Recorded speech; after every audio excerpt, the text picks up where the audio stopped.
Hey everybody, Josh Sigurdson of World Alternative Media here, and of course we're joined by author and economic analyst here at WAM, John Sneisen. And we've often said you can tell when a central banker or a politician is lying when they move their lips, but with that said, we should always keep what they say in mind. We shouldn't take too much out of it, but always keep it in mind, because of course you have people like Ben Bernanke saying right before the crisis that, oh, it's all good, it's clear sailing from here on out. Yeah, exactly. And it always ends like that. But with that said, you should always listen to what they're saying. And with Powell saying that the United States is in a fiscal crisis lately, he also said this, and this is an article out of investing.com. And of course, Powell is the head of the chairman of the Federal Reserve.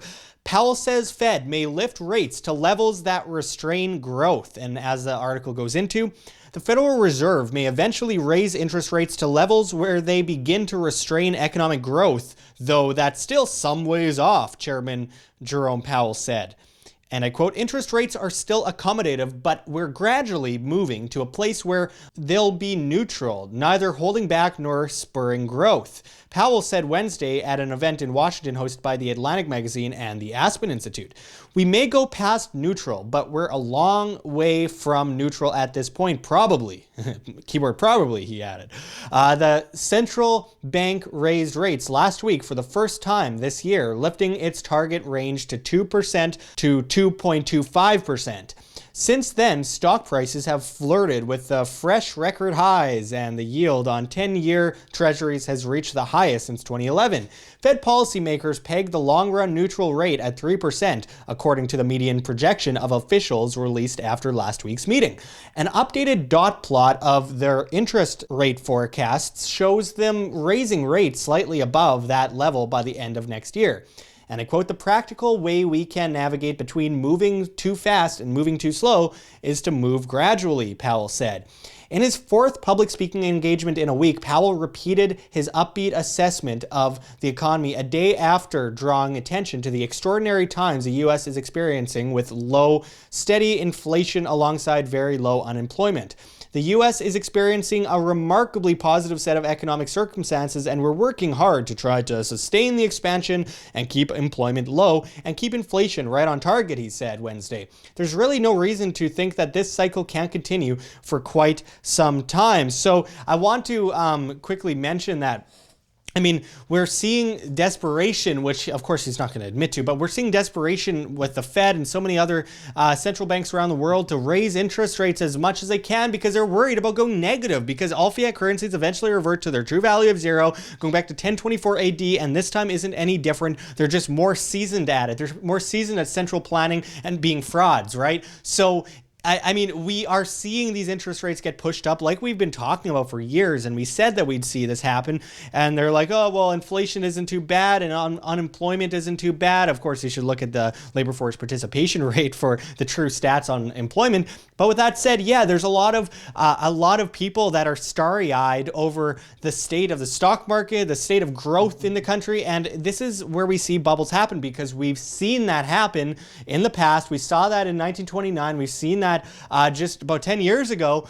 We just hit the 10-year anniversary of the complete crash or the recession and the stock market crash. So, I mean, we have to keep that in mind when we're watching or hearing someone like Jerome Powell say these things. So, yeah, he kind of puts it on the plate there that, yeah, well, we could see some problems down the line, but it's still a long way off.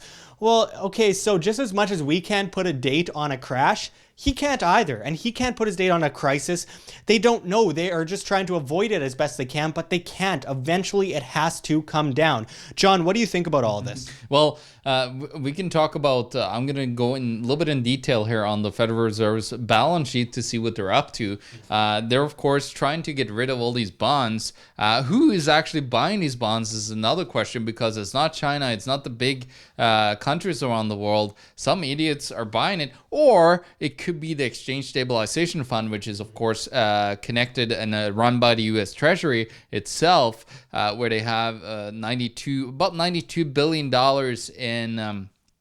assets right now that they can currently leverage around the world. I highly suggest you take a look at the video that I did on the Exchange Stabilization Fund. Lots of details there on the sinister activities throughout the ages, and it's very hard to find any recent information on this because it's been heavily hidden under a veil of a lot of secrecy. But anytime you see, for example, the special drawing rights that the IMF is peddling around, the attempt for a world currency. Settlement currency, that is actually all run by the Exchange Stabilization Fund. It's on their balance sheet. They run, it around to currencies around the world. In order, if something happens, they have, for example, to the Mexican central bank, they have a $3 billion swap line in order to keep the peso from completely collapsing. So they're ready. Yeah, and let's keep in mind where the connection between the ESF and the IMF, for example, when the ESF was funded with gold that was confiscated in the 1930s by FDR, and then later on the IMF was funded with the same gold. So interesting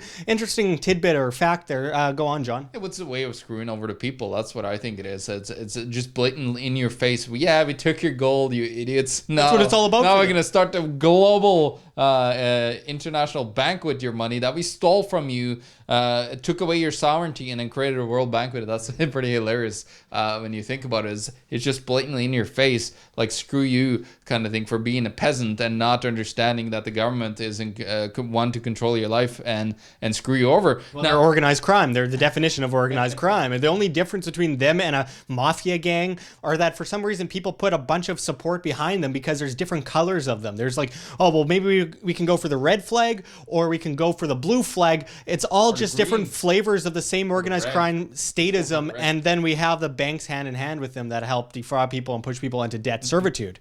Yeah, no, it's insane, Josh. And what's currently happening as they're normalizing, as they said, I was looking at Carstens was interviewed recently, the head of BIS, Jabba the Hutt. BS. Yeah, BS, Jabba the Hutt that's running the place there. He was talking about how central banks need to normalize. And let's take a look at that. Let's take a look at what normalization is all about. It's about getting rid of the massive, they had $4.4 trillion on the balance sheet of bonds that they had to buy in order to prop up the government from not collapsing, and mortgage-backed securities that they had to then buy in order to keep the banks from collapsing. So it's just massive manipulation by the central banks in order to prop up their own system, because the banks are the ones that are actually running the Federal Reserve. You got to understand that they pay the 12 districts of Federal Reserve banks in the Federal Reserve Act. Go and look yourself. I think it's under Chapter 7. It says the owners of the Fed will get paid a 6% dividend per annum, and that is the local banks that owns the local Feds around the world, around the country. Now, let's take a look at this normalization and see what's happening. Yeah, they've been selling off a little bit, actually. They're down at $4.23 trillion on their balance sheets currently. You take a look at their bonds. Their bonds are 2.16 currently, but they also hold a 1.68 trillion of mortgage-backed securities, which we just recently did a video on with Wells Fargo. You should check that video out. But as you can see here, they've been selling off about 86 billion since like in the week of October, like the recent week. They sold 6 billions off in unamortized premiums on securities held outright. And then they did sell off 169 billion of bonds. And who's buying all this stuff? Who's buying those mortgage-backed securities that are doing very great? They might actually have had the banks propping them up, so maybe they were reinflated, so they have a tiny little bit of value before it collapses back again. This scheme of going away from the easing, like quantitative easing, all these different buying of debt in order to keep the collapsing banks and the government from not going bankrupt. Now we're seeing something else that is not talked about very much out there in the financial media. We still have mass quantitative easing in my point of view, but just in a different form. You have a fiscal policy from the government that is running a massive deficit. Around the world, you're seeing higher and higher deficits. It's because they got to normalize the balance sheets on the Fed. And who knows, maybe it's the government that's buying all this debt outright themselves. But I think it's probably through organizations like the Exchange Stabilization Fund and other funds like the Equalization Fund that they have in Britain and so on. I believe that they have these funds in order to hide off their balance sheets, all this debt that they're trying to, oh yeah, but you're selling it off. Who's buying it? Who's buying it? Like, please put out there. There's nobody that has said who's actually buying all this debt that is getting normalized and sold off onto the free market. Maybe it's the same kind of situation as all the share buybacks that we're seeing pop up as well. Well, it's just ridiculous. It's just a Ponzi scheme. And as I was listening to Mitch Firestein, he wrote a fantastic book called Planet Ponzi. He said you can't taper a Ponzi scheme. It doesn't work that way. You can't just stop rewinding a Ponzi scheme that you created, because as you remember, when you create debt into the system, you got to pay that off with more debt, and then the interest on top of that doesn't exist yet, so you got to create more and more debt. It's just a constant Ponzi scheme that's gets created upon us. And as you can see here, yeah, they're selling a little bit off on their balance sheets, but the problem is, as they're selling off on the balance sheets, the government is spending about $1 trillion plus. They're looking at deficits going to 2-3 trillions in the next years. So that is the real easing into the economy. That is the continuation of this quantitative easing, just in a different form. Because what you can do with that money, that $1 trillion, you could create another 10 trillion in the fractional reserve banking system. But of course, now it's more a zero reserve policy where the banks are actually just let to have whatever reserve ratio they want. Yeah. So they can print massive amounts. So we're looking at some banks here in Canada. They have between 0.55% and like up to 10%, which is actually fractional reserve banking.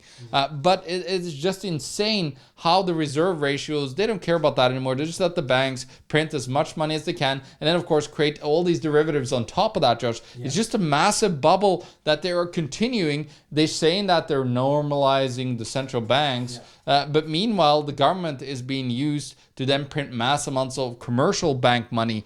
Yeah, exactly. And we were just talking before this report. We got to try and wrap up our videos a bit faster than we have been lately, because I've been looking, we've been talking and talking, and then we go like over a half an hour. But the point is, we have this debt servitude that goes on in every nation in the world. We have this vast debt servitude, central banks, the banks that are bankrupt, the governments as well. And the banks are completely bankrupt when you look at their cash deposit ratio, as John has, where it shows that they're in some cases under 1% of deposits actually covered in cash. It's insane. Vast amounts of fractional reserve lending. We are looking at the zero reserve policies coming up as well. And the fact is, between 2008 to 2012, we saw interest rates push down about 5.5%, and we are going to see it fall much further in the next crisis, because the 2008 crisis was just put off a bit longer, and now it's been built up even worse, and now we're seeing a bigger entity, a bigger monster ready to fall. And for that reason, they're desperate, and they're pushing up interest rates to get ready for this massive collision course. And I think a lot of it also leads to the centrally planned cashless society worldwide, where they're trying to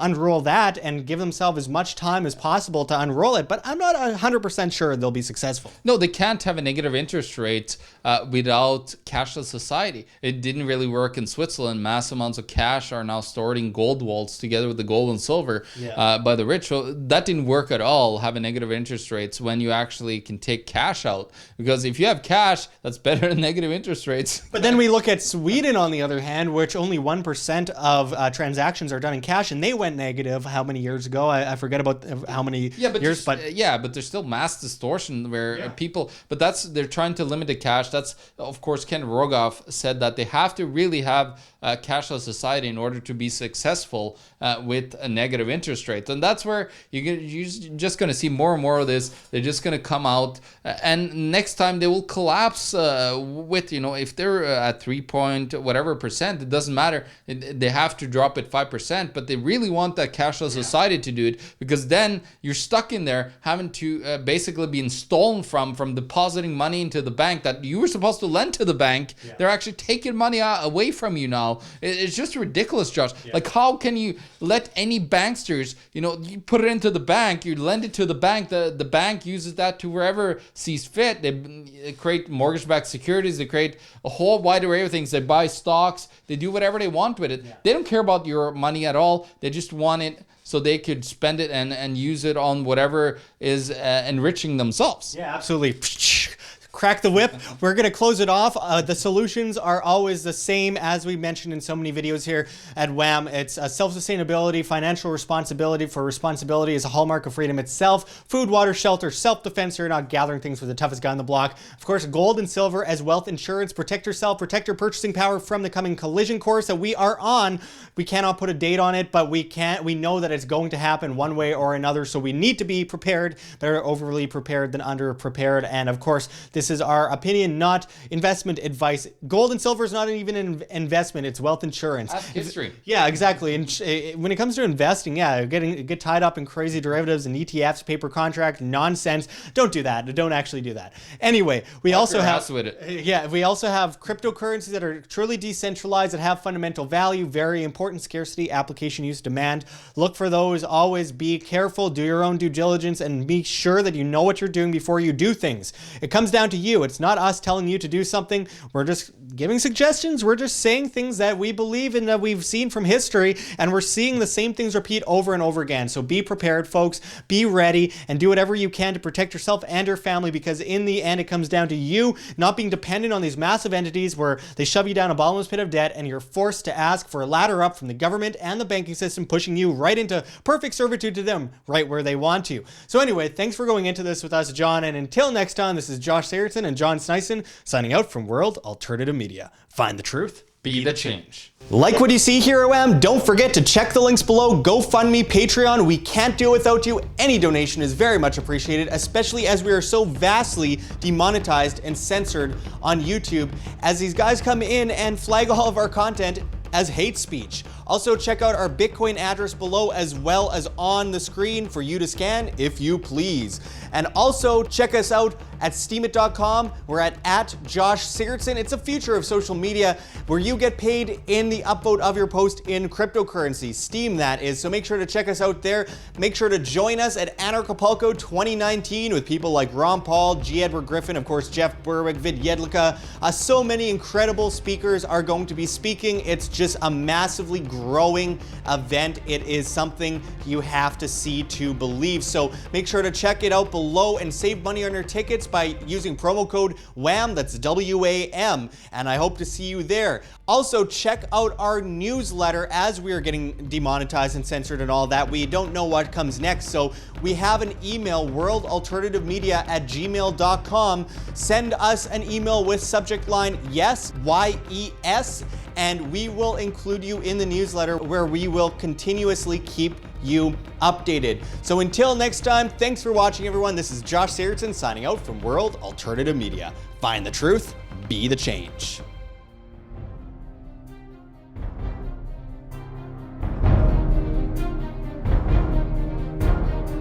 I'm sure you have already changed people's minds in your young age because you're involved, and I like that.